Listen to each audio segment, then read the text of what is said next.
Army chief general Syed Asim Munir का दुश्मन के किसी भी मुहिम जोई के लिए हर वक्त तैयार रहने के अज़म का इजहार।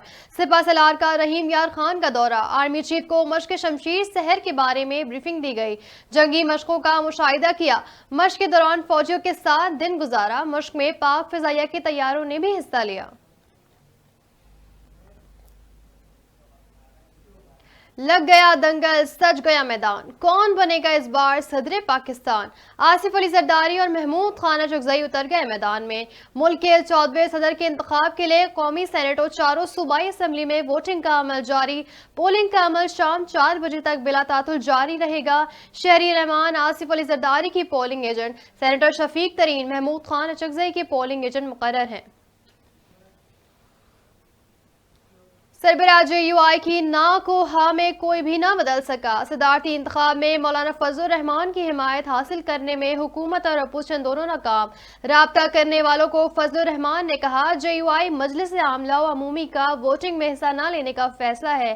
फैसला बदलने के लिए कम अज कम 1 माह दरकार होगा, जो फौरी मुमकिन नहीं।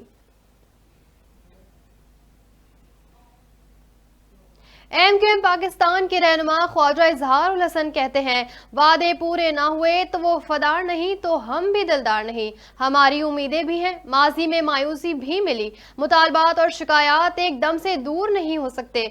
बिलावल ने हमें यकीन दिलाया है कि वो वादे पूरे करेंगे। पाकिस्तान पीपल्स पार्टी के रहनुमा शर्जील इनाम मेमन कहते हैं, महमूद खान अचकजई PTI को बुरे लगते थे, आज उनके उम्मीदवार हैं। महमूद खान अचकजई बताएं 2018 में इंतखाबात किस तरह हुए।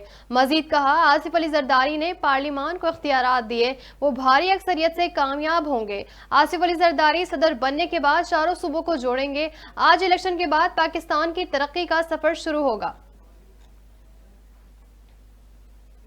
और सुई नादरन गैस कंपनी ने रमजान में सहरो अफ्तार के औकात में बिला तातुल गैस फराहमी का फैसला कर लिया। तर्जुमान का कहना है, सहरी के लिए रात 2:30 से सुबह 8 बजे तक गैस फराहमी की जाएगी। अफ्तारी के लिए सहपैर 3 से रात 10 तक बिला तातुल गैस फराहम की जाएगी। गैस प्रेशर के मसाइल के हल के लिए मॉनिटरिंग टीमें बनाने का भी ऐलान।